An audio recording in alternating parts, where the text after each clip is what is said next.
friends, welcome to my freezing garage in 2025. Just kidding, it's not actually freezing. I have a thermometer on the wall over here and it is currently 40 in here, but it's a little chilly. So we're gonna dive in quickly. I am excited to share with you our Azure order for January of this year, the first one of the new year. So let's jump right on in. First off, I got a 3-pack of this chopped curly kale. It is from Stallbush, right? Stallbush Island Farms and sustainable farming, you know, all that good stuff, which honestly you have to look into. Anytime something says sustainable farming, you want to know what they define sustainable as. But knowing that this is from Azure, I know it's not just a greenwashing term. So organic curly kale, this is a 3-pack, even though there's one here. The other 2 are actually in our freezer inside, because frequently I'll put stuff in our freezer out here when I get the drop, and then I'm unboxing it later and I'm pulling that stuff out. But because of the way the temperatures were and how cold it is in here, it's basically an ice box.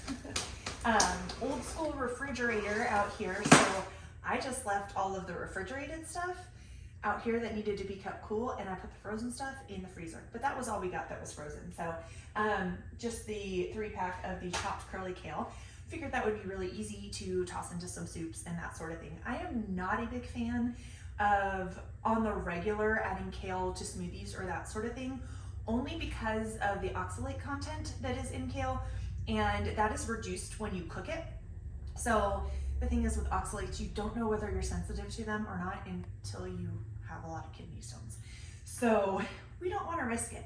So I like to cook those and just lightly cook it in soups and things. But we also got a giant bag of peppermint leaves, cut and sifted. This is our peppermint tea is what we use this for. Mostly, hubby really, really loves this, even though we use peppermint essential oil as well. Side note, if you're going to use essential oil to consume, it must, absolutely must be pure. Only one brand is used in our house, but yeah, don't just go ingesting any essential oil. That's why you see such like mixed things on the internet about that. That's a whole other side note though, and we're not gonna go on that rabbit trail. We're gonna stay focused because it's cold. All right, so we've got the peppermint leaves here, and then you guys, I bought a bunch of lemons and limes this month. I got 5 pounds of each. We will not use all of these super fast, but if you are not aware, because I wasn't until last year afterwards when it was too late, right now is citrus season. So if you want to get the best citrus, now is the time to buy. And did you know that you could slice citrus and freeze it and it keeps well? I had no idea. I learned that from, oh my goodness, forgive me, I cannot remember the name of the author.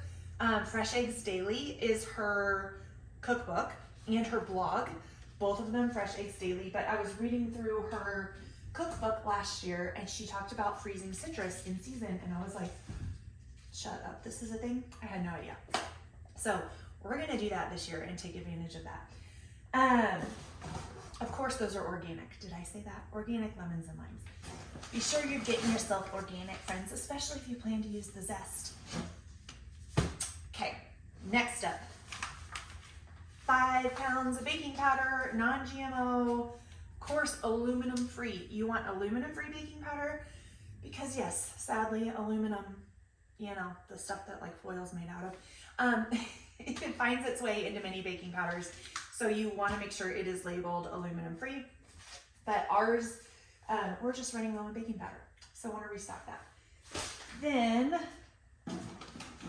I ordered a bunch of cocoa powder because I had some girls' nights at the end of the year last year. I do monthly girls' nights here to build community, and we do fun DIY things. And we made brownie mixes and hot chocolate mixes. And do you know when you have 10 people over to make brownie mixes and hot chocolate mixes, how quickly you go through cocoa powder? Because it's fast. So I ordered an extra 5 pounds to top off our larger store of cocoa powder there. Then, getting close. 5 pounds of baking soda. Really? This is all 5 pounds looks like. I'm gonna need to order more baking soda next month. Hubby and I are currently doing a 10-day detox reset thing, which really, I know, it's not enough to detox long term. We eat really clean most of the time. We're really resetting our taste buds is what we're doing, but we're using Dr. Mark Hyman's protocol kind of as a base. Though I disagree with some things. Again, that's a whole nother thing. And I actually plan to talk about that more soon. What we're doing, one of the things is detox bath every night for the 10 nights, which is kind of cool because I've never done 10 nights of detox baths in a row. And so yeah, I'm liking that. And you use a half cup of baking soda in your bath, but both of us are doing them. So we've been flying through baking soda. Thankfully, I think we have enough to finish our 10 days upstairs, and then this will just be a little bit back up. But I am gonna need to order more baking soda because it's all the uses, right? Like you use baking soda for all the things around the house. Detox bath is probably one of my most frequent ones besides baking. Okay, then these are done. Over there they go. Because I have to be careful with this bag, you guys. I'm going to not lift it all the way up. There's a rip in it.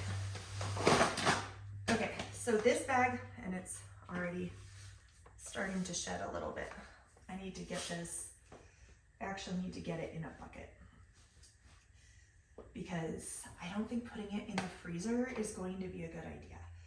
I think it's going to end up spilling throughout my freezer. And nobody wants to clean up chicken feed from the freezer. So this is the Scratch and Peck 40 pounds of chicken feed, and it's the layer feed. Lord willing, our chickens are going to be laying again any day now. Any day. Come on, girls. You could do it. You could do it. They've been on their rest after molt, and the days are getting longer again. And it was around this time last year when they started laying for the first time. So hopefully very, very soon they will start laying again here. But anyway, they really like the Scratch and Peck, and we're able to ferment it and all of that stuff, which is nice too. And then lastly is a 25-pound bag of cane sugar. And I actually want to weigh this. I do think it is 25 pounds, but it's weird because it all sinks to the bottom of the bag. No, I'm like lifting it. That's 25 pounds. I wasn't sure the day we unloaded the truck. Because it's tricky. If you've never unloaded an Azure truck before, you're helping unload all these different boxes and bags and things that are, you know, everybody's orders, because not everybody is physically able to unload things. And so if you can, then you do. And sometimes you're unloading bigger bags, and it's like 50-pound bags of things and that sort of thing. So then you pick up a 25-pound bag and it feels really light. You're like, is this 25 pounds? But yeah, I think that is. But that is regular cane sugar, evaporated cane juice. So you're getting as close to like sugar cane as you can. And you're getting the amino acids then that are in there. It is organic, it is not sprayed. You have to be so careful of sugar these days, just like wheat. They're spraying with glyphosate. Forgive me, friends, for putting my hands in my pockets while I talk to you guys. They're spraying it with glyphosate to desiccate it now. Really? Like, why is this necessary?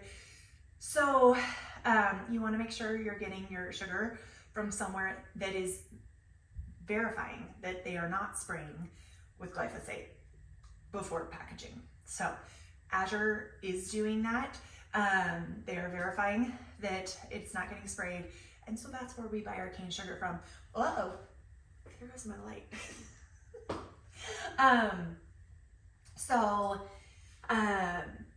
Yeah, we use the cane sugar. We really don't use cane sugar that frequently, but we did when we made all those brownie mixes and hot chocolate mixes.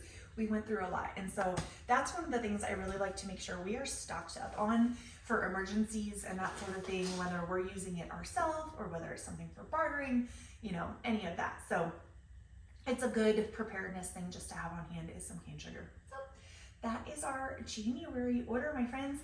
I'm excited to be sharing with you here very soon. I shared before the end of the year a little review of some of the habits I started last year that I had reviewed and will not be continuing. But then we've also been working on setting goals for this year and some new habits we're putting in place this year, and I'm excited to share those with you here very, very soon. I hope you had a wonderful Christmas and a great New Year's. Until next time, take care, friends. Cheers.